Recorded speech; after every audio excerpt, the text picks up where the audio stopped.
اللعین الرجیم بسم اللہ الرحمن الرحیم الحمد للہ الذی ہدانا لہذا وما كنا لنهتدي لولا ان هدانا الله لقد جاءت رسل ربنا بالحق الصلاة والسلام على رسول الثقلين محبوب رب المشرقين ورب المغربين جد الحسن والحسین سیدنا و نبینا و حبیب قلوبنا و طبیب نفوسنا و شفیع ذنوبنا ابی القاسم محمد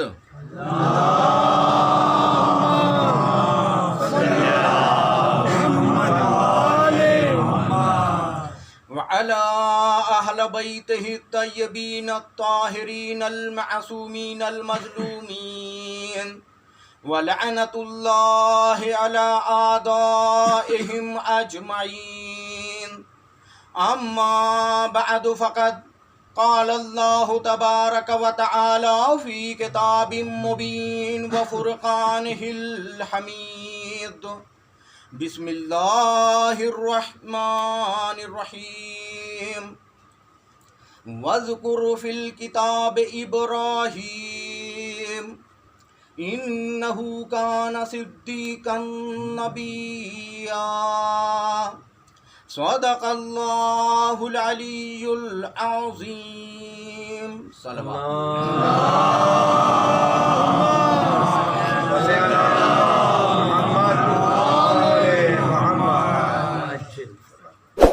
حدیث اگر حدیث کی تعریف کی جائے سب سے مختصر تعریف رسول خدا کے قول کو حدیث کہتے ہیں، اس سے مختصر تعریف نہیں ہو سکتی۔ رسول خدا کے قول کو جو رسول خدا نے فرمایا اسے حدیث کہتے ہیں۔ مولا علی کے فضائل میں ایک نہیں بہت ساری حدیثیں موجود ہیں۔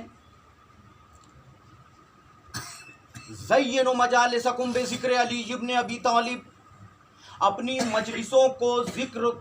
مجلسوں کو زینت دو علی کے ذکر سے۔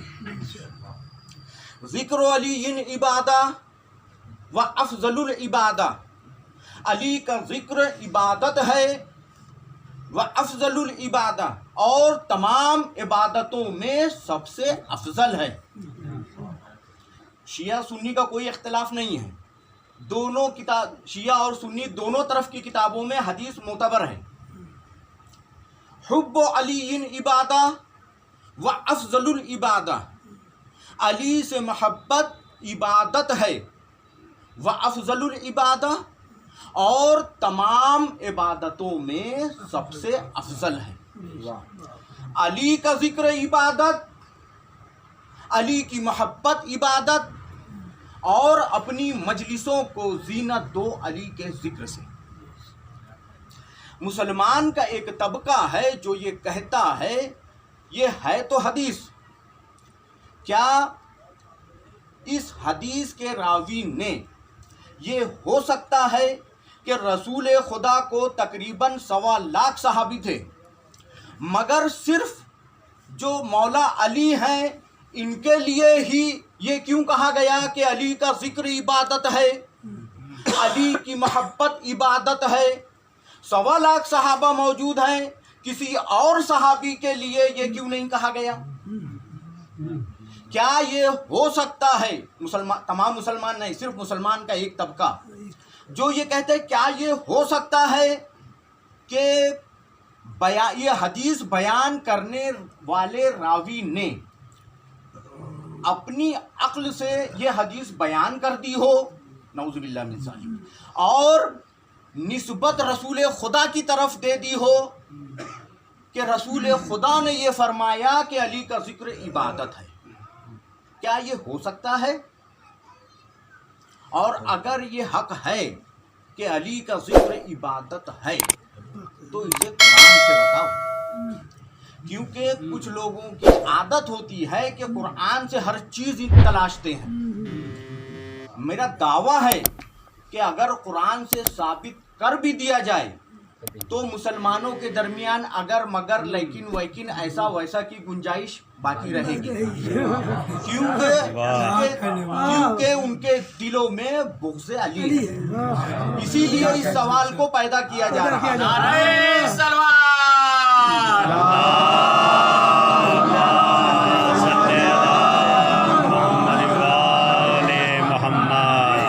میں قرآن مجید کو تلاشنا چاہتا ہوں۔ وہ جو ایک طبقہ جو اعتراض کر رہا ہے اسے آئینہ بتانا چاہتا ہوں، کیونکہ آپ ہی کا وہ طبقہ ہے جو حسبنا کتاب اللہ کہتا ہے۔ اللہ کی کتاب کافی ہے۔ اگر کافی ہے تو چلے دیکھیں کتاب میں کیا لکھا ہے۔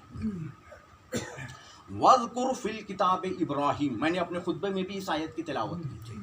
وَاذْكُرْ سورہ مریم کی آیت ہے۔ وَاذْكُرْ ذکر کرو۔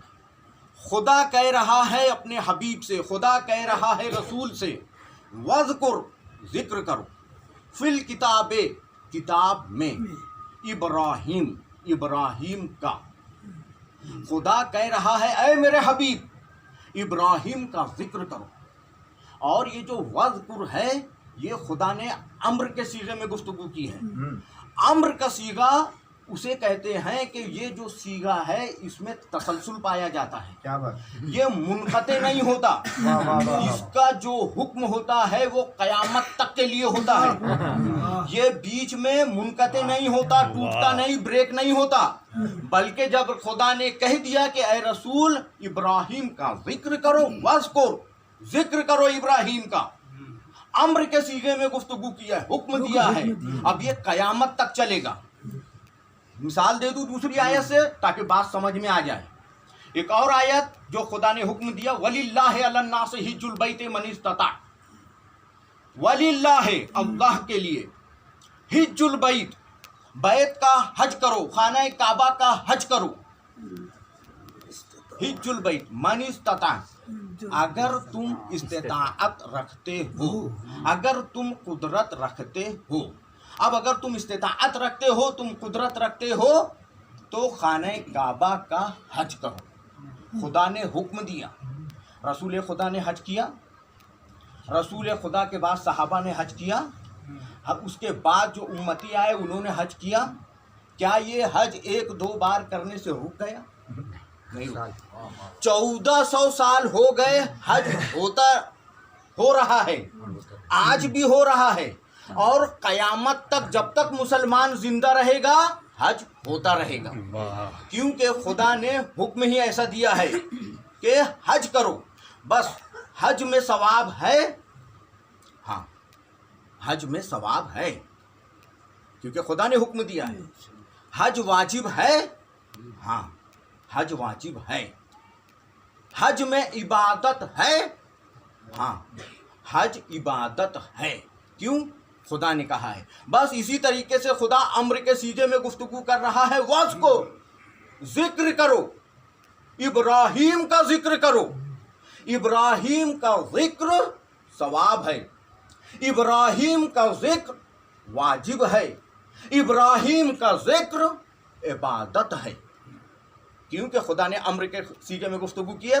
قیامت تک ابراہیم کا ذکر عبادت رہے گا، آج کی بات نہیں ہے، 100-200 سال کی بات نہیں ہے، قیامت تک ابراہیم کا ذکر ہوتا رہے گا۔ مگر ایک بات میرے سمجھ میں نہیں آتی کہ اے پروردگار، تو نے قرآن مجید میں فرمایا کہ رسول خدا ابراہیم سے افضل ہیں، اور صرف ابراہیم سے افضل نہیں، 1,23,999 انبیاء سے افضل ہیں۔ سورہ آل عمران کی آیت، بسم اللہ الرحمن الرحیم، وَإِذْ أَخَذَ اللَّهُ مِيثَاقَ النَّبِيِّينَ لَمَا آتَيْتُكُم مِّن كِتَابٍ وَحِكْمَةٍ ثم جاءكم رسول مصدق لما معكم لتؤمنن به ولتنصرنه قال أأقررتم وأخذتم على ذلكم إصري قالوا أقررنا قال فاشهدوا وأنا معكم من الشاهدين فمن تولى بعد ذلك فأولئك هم الفاسقون. آیت کا ترجمہ بعد میں کرتا ہوں. اس آیت کی بنا پر جتنے مسلمان ہیں، دیوبندی، بریلوی، حنفی، شافعی، کوجا، بورا، شیعہ، سنی، اہل حدیث، جتنے مسلمان ہیں سب یہ کہتے ہیں کہ رسول خدا تمام انبیاء سے افضل ہے. اس کا مطلب ہے کہ رسول خدا ابراہیم سے بھی افضل ہے، موسیٰ سے بھی افضل ہے، عیسیٰ سے بھی افضل ہے. پھر خدا یہ کیوں کہہ رہا ہے کہ ابراہیم کا ذکر کرو؟ میں پوچھنا چاہتا ہوں مسلمانوں سے کہ یہ کیوں کہہ رہا ہے خدا ابراہیم کا ذکر کرو؟ خدا نے یہ کیوں نہیں کہا کہ آدم کا ذکر کرو؟ خدا نے یہ کیوں نہیں کہا کہ قینان کا ذکر کرو؟ خدا نے یہ کیوں نہیں کہا کہ بھائی اسماعیل کا ذکر کرو؟ خدا نے یہ کیوں نہیں کہا کہ الیارس کا ذکر کرو؟ خدا نے یہ کیوں نہیں کہا کہ اخنو کا ذکر کرو؟ خدا نے یہ کیوں نہیں کہا کہ الیارس کا ذکر کرو، انوش کا ذکر کرو، داؤد کا ذکر کرو؟ اتنے بڑے بڑے نبی ہیں، خدا نے یہ کیوں نہیں کہا؟ مسلمان کہتا ہے ابراہیم میں ایک خوبی ہے، ابراہیم میں ایک صفت ہے، ابراہیم میں ایک کوالٹی ہے. میں پوچھنا چاہتا ہوں کہ اے مسلمانوں، ارے ابراہیم میں وہ کون سی صفت ہے؟ ابراہیم میں وہ کون سی کوالٹی ہے؟ ابراہیم میں وہ کون سی خوبی ہے؟ مسلمان کہتا ہے ابراہیم نے خانہ کعبہ بنایا ہے. ارے جب محمد جیسے نبی پر بھی واجب ہے کہ وہ ابراہیم کا ذکر کرے، کیونکہ ابراہیم نے خانہ کعبہ بنایا ہے. ارے جب خانہ کعبہ بنانے والے کا ذکر واجب ہے، جب خانہ کعبہ بنانے والے کا ذکر عبادت ہے، تو خانہ کعبہ میں پیدا ہونے والے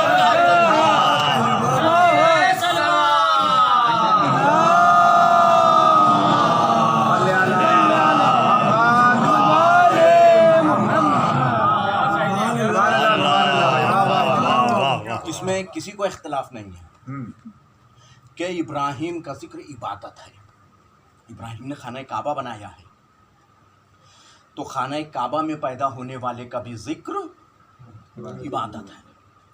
اس کے بعد آیت کہتی ہے انہو کان صدیقا نبیا، انہو بے شک، کانا وہ تھے، یعنی ابراہیم تھے، ضمیر دے کر گفتگو کر رہا ہے خدا.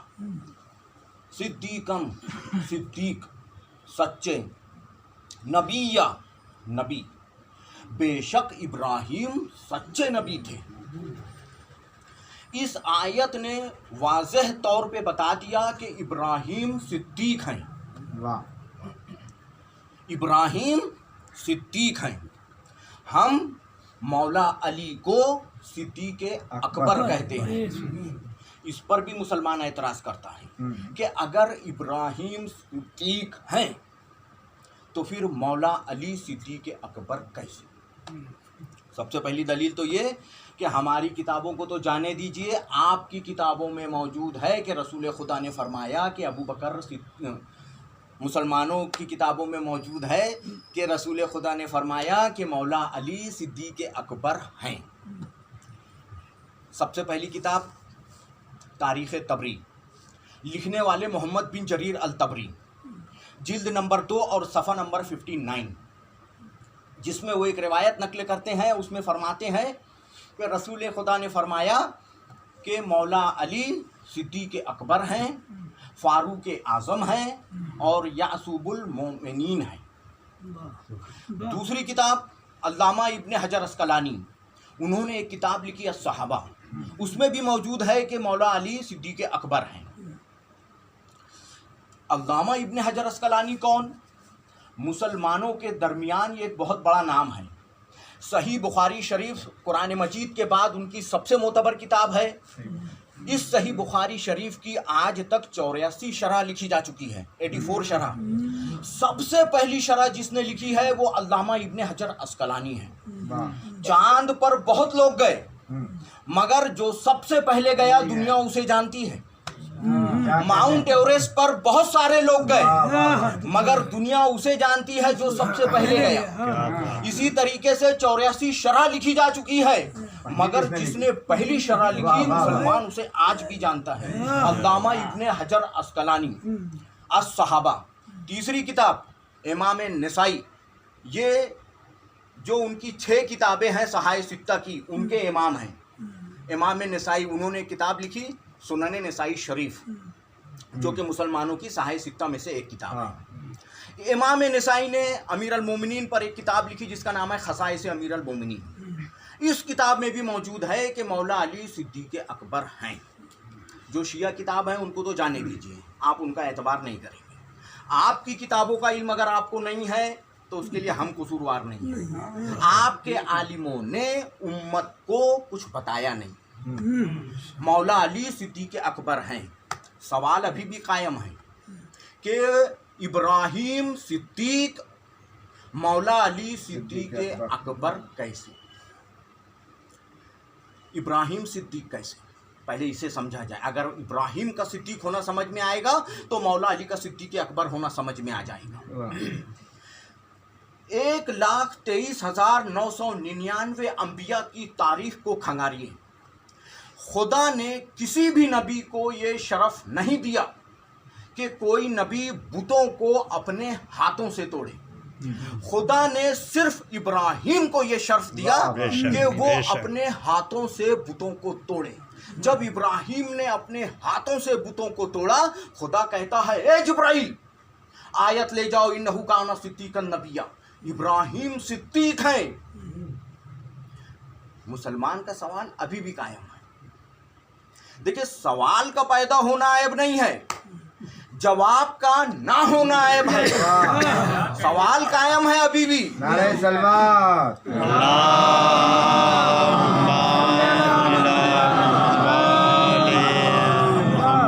سوال ابھی بھی قائم ہے کہ ابراہیم نے اپنے ہاتھوں سے بتوں کو توڑا تو وہ صدیق، مولا علی نے بھی فتح مکہ کے وقت بتوں کو اپنے ہاتھوں سے توڑا تو وہ صدیق اکبر کیسے؟ جب دونوں اپنے ہاتھوں سے بتوں کو توڑ رہے ہیں تو دونوں کو صدیق ہونا چاہیے۔ کیا کہیں؟ ایک صدیق اکبر کیسے؟ دیکھیں، میں نے آیت میثاق کی تلاوت کی ہے، ابھی ترجمہ فی الحال ابھی نہیں کروں گا، کچھ دیر بعد کرتا ہوں۔ وَإِذْ أَخَذَ اللَّهُ مِيثَاقَ النَّبِيِّينَ، اس آیت میثاق کی بنا پر سب نے کہا کہ بھائی جو رسول خدا ہیں وہ 1,23,999 انبیاء کے سردار ہیں۔ ابراہیم اپنے دونوں ہاتھوں سے بتوں کو توڑے تو وہ صدیق، مولا علی بھی اپنے ہاتھوں سے بتوں کو توڑے تو وہ صدیق اکبر کیسے؟ دونوں کے بتوں کے توڑنے میں ایک فرق ہے۔ ابراہیم نے جب اپنے ہاتھوں سے بتوں کو توڑا تو ابراہیم پیدل چل کر گئے ہیں، زمین پر سوار ہو کر بتوں کو توڑ رہے ہیں۔ مولا علی نے جب اپنے ہاتھوں سے بتوں کو توڑا ہے تو مولا علی 1,23,999 انبیاء کے سردار، ارے رسول خدا کے دوش پر سوار ہو